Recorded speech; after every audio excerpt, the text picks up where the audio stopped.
Hey, what's up, y'all? This video is 10 things that you can do to protect yourself from the police. 10 weapons that you got in the old holster to stop them from violating your rights and locking you up on some BS. So do me a favor, pay attention, listen up, and use what I'm telling you. You won't regret it. So for number 10, and this is the first one, but it's a big one. What's the first thing the police ask you for anytime they ever speak to you? Your ID. Now I want you to understand, especially where I live in the state of Maryland, you are under no obligation to ever give the police your ID unless you're driving a car, have been legally stopped, or if you have been legally arrested. The only thing they want your ID for is so they can go look you up, look up your record.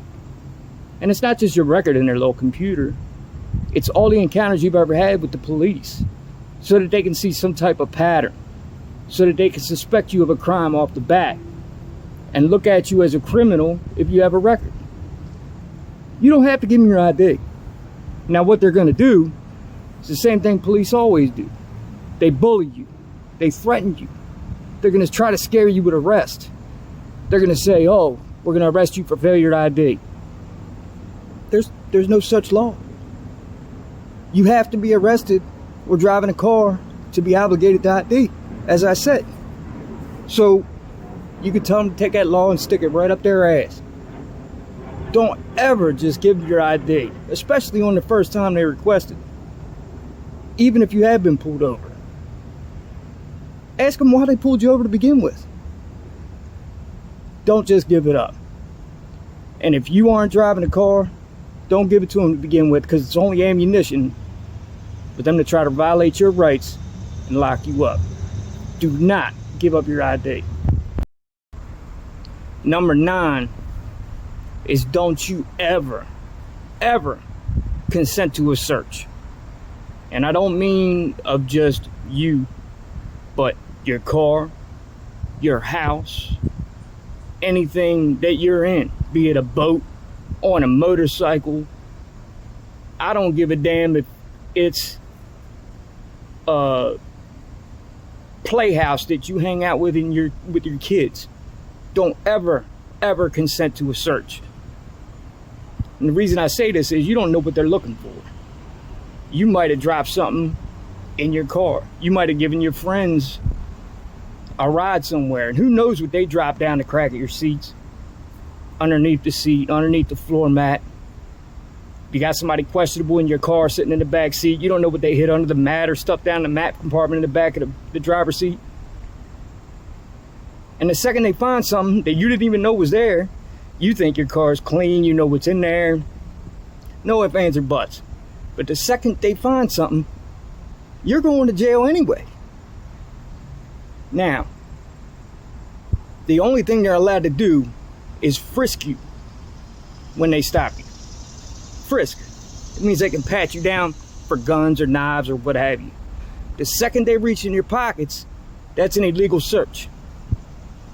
Don't ever give them permission to search. Don't ever show them what's in your pockets. It doesn't matter what's in there, whether there's nothing illegal in there or not. Do not give them permission to do it. It's just another way for them to exalt authority over you and try to bully you some more and make you submit to what they want you to do. Do not ever let them search anything for any reason. Number 8,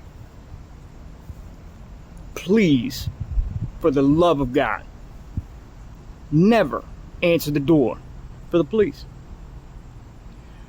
When's the last time you watched Cops, Live PD, any of those police shows, anything like that, and you seen cops with a warrant or a reason to come in your house? Knock on the door, politely ask, can they come in? I'll wait. You haven't seen it. It doesn't happen. If they could come in your house, they're coming in. They're gonna blow the door off the hinges. They're gonna have you down on the ground. They're gonna have your grandma, your daughter, your dog, everybody down on the ground, at gunpoint. Probably shoot your dog if he's barking at him. There's a reason they knocked on your door. And it's never a good one. You might have a homeboy, a friend, a girlfriend, a boyfriend, some of y'all, whatever. Maybe they got a warrant. These police are gonna knock on your door. And they're gonna say, we know he's in there. We need to come in and search. Well, there's a reason they're telling you that. They're trying to make you believe that they have the right to come in your house. Nothing good can ever come from allowing the police into your house, whether the person's in there or not. Say the person's not there and you're, screw it, you can look, no, he's not here. But what if you got, I don't know, you left a Percocet or something out on your coffee table and you don't have a prescription for it? It's in plain sight. They can see it. If you got your door just cracked open and maybe you were cleaning your gun, maybe that gun's not exactly legal. It's just on the table or on the kitchen counter.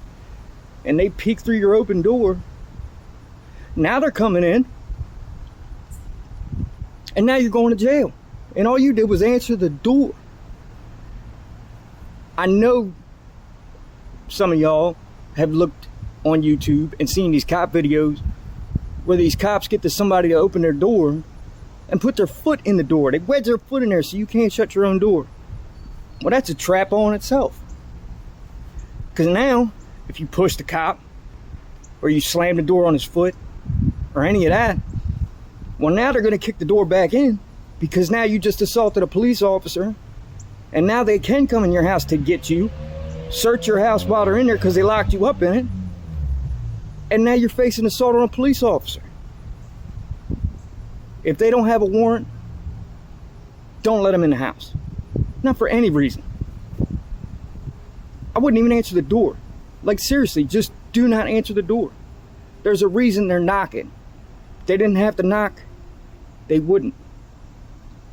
And when have you ever opened up the door for a cop and he's handed you a check for $10,000 or given you something good? Can't happen. Don't answer the door. Number 7, don't ever answer any questions the police have to ask you. Stop me if you've heard this one when they've come up to your car window when they pulled you over. You know why I pulled you over? There's a reason they ask it like that. You know you were speeding. They know you were speeding. But the second you walk up, they walk up to that car window and say, hey, you know why I pulled you over? And you say, oh, because I was speeding. Maybe because I was speeding. Maybe I ran that stop sign. Whatever the case may be. They're wearing a body cam. You just confessed to what you did, to what you were doing. So, and even if they don't have a body cam, they still have the sworn affidavit that they're going to sign stating what they observed and what they saw that you had done in court. So you've already screwed yourself. You're already guilty. The only thing you can do is shoot yourself in the balls by answering any questions. In your Miranda rights, it says you have the right to remain silent. You never have to answer any questions a cop asks you. And there's really no reason to. The only thing you can do is get yourself in some shit. Don't ever answer any questions. Number 6. This one kind of goes back to the don't consent to any searches. Police love to threaten you with this one when you tell them they can't search something, especially your car. Well, we got a canine on duty. We're going to get him down here to sniff your car. So, if you got anything in there, we're going to find it. Tell him. Go ahead and bring the dog. See, what a lot of people don't know is they passed a law a couple years ago that makes it illegal for the police to hold you any longer on a traffic stop than it takes a reasonable officer to write a ticket, which is generally about 15, maybe 20 minutes if they're lenient with it. Now, most police departments, they only have maybe a couple dogs on duty on every shift. And the odds that one's going to be right near where you're at, slim to none. Or that they can even get to you within 15 minutes. In which case, they have to let you go. Now, what they're obviously trying to do when they say that they're going to threaten you with the dog is they're waiting for you to go, all right, you know, you guys are going to find it anyway. All right, there's a little weed in my console, or, you know, there's a painkiller in my glove box, or whatever the case may be. What'd you just do? You just confessed to having drugs. Doesn't matter whether they're yours, whether they're in arm's reach, any of it. You just confessed that there's drugs in your car. So now, not only have you confessed to the crime, but now they got permission to go in your car and search the entire car. They're not just going to stop where you told them the stuff is. Every drug smuggler in the world would hide a dime bag in the glove box and say, hey, there's just a dime bag of weed in the glove box. I'm not going to tell you about the 30 keys of coke that are in the trunk, though. So, call their bluff. If they're going to find it, make them find it. There's always a chance that they don't find it anyway, and you're driving home laughing at the dumbass cop. But don't ever just do their job for them. Don't help them. Don't tell them where it is. Make them do their damn job. Bring the dog out here. Number 5, always ask questions. Never answer any, but always ask questions of these police. What do I mean by that? Well, don't ever just assume that a cop's coming up and talking to you, that you have to talk to him, or that you're detained, or that you have to stay there.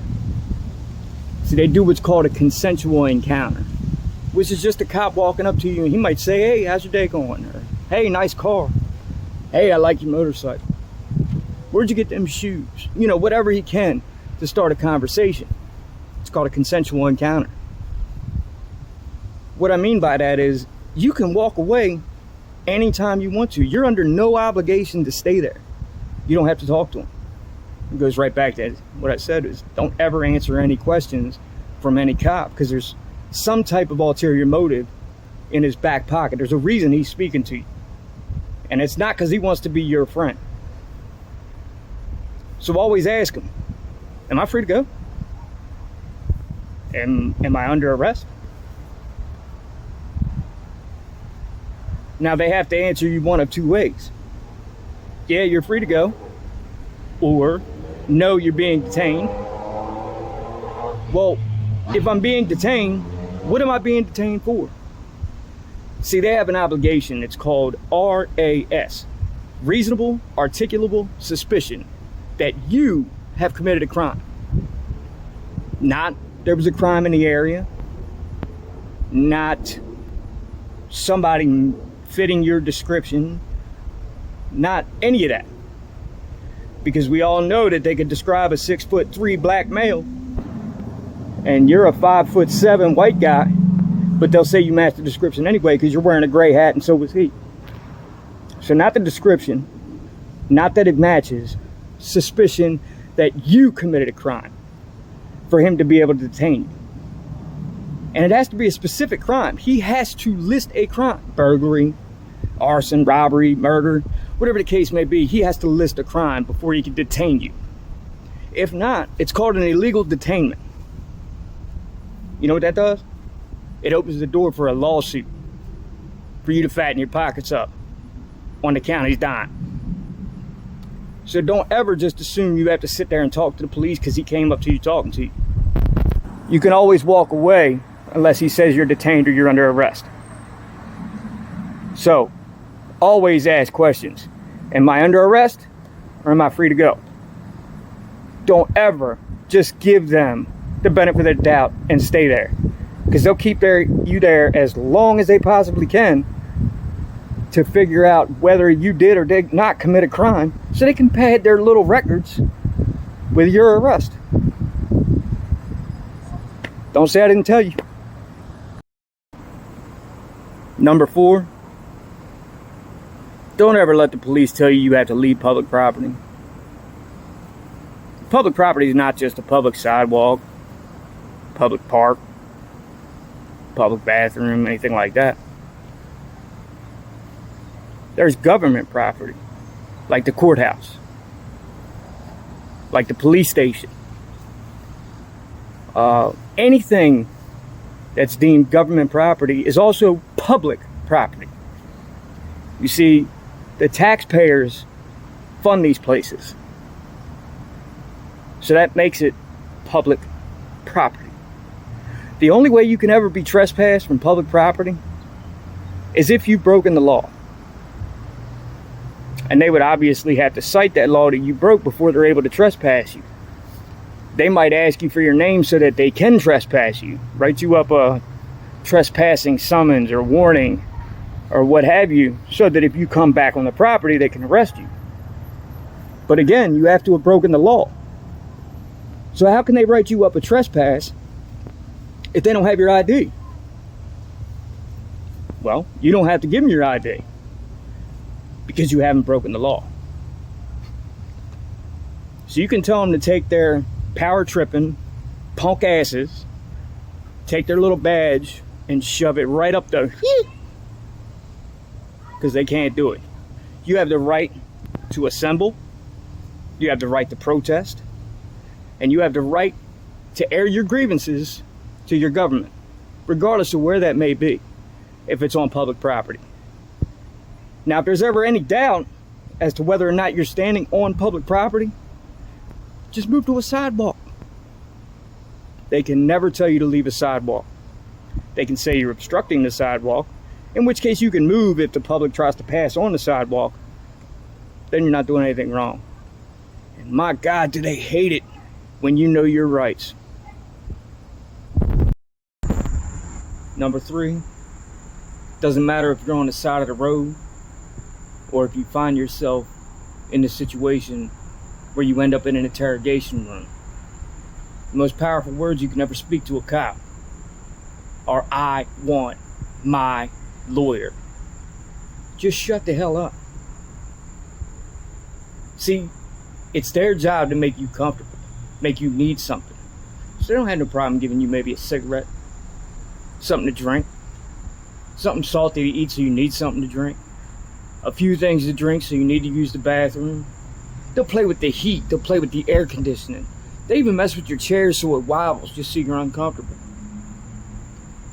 And then they'll get you whatever you ask for after you ask for it a few times or stress for it. Especially maybe if you're sick off of drugs or whatever the case may be. They'll offer you help based off of what information it is that they need to know. But they're going to make you need something from them. They're going to get you to answer something to get you to trip up on your words. And it might be something insignificant because you think you're slick and you're smart. But you might say, "Yeah, I was at that gas station. I've been in that car before. Of course you found my fingerprints. I've been over at my friend's house a million times." You know, something just completely insignificant to you, but it might tie you to that crime just by one little piece of evidence. Now, the one thing that stops them from doing that is a lawyer, because the lawyer's not going to let them ask you those dumbass questions, and a lawyer damn sure isn't going to let you answer them. There's things he can fend off that you might not be aware are coming. We all think we're the smartest MFers on the planet, right? We all think we can beat the system. But between evidence, tape recordings, and the unlimited resources that the police have, they'll jam you up somehow. Even if you didn't do it, they'll find a way to tie you to it if they need that conviction. Remember, I want my lawyer. And shut the hell up. Don't matter what cell they put you in, what jail, you're going to sit there regardless. Let your lawyer do his job. I'm telling you, ask for that lawyer. Number 2 is a good one. Go over their head. Cop's supposed to be an authority figure. So a lot of people not knowing the ropes, never having experience with police officers before, they just think that's the end all beat all. That's the authority figure in the room. That's the top dog. But there's things you can make an officer do. One of them is make them identify themselves. All police departments everywhere, police upon demand have to identify themselves by name and badge number. They have to. If they don't, well, they get themselves in some deep shit. Reprimanded by their boss, wrote up in their file, and all that stuff comes back to bite them in the ass eventually, believe me.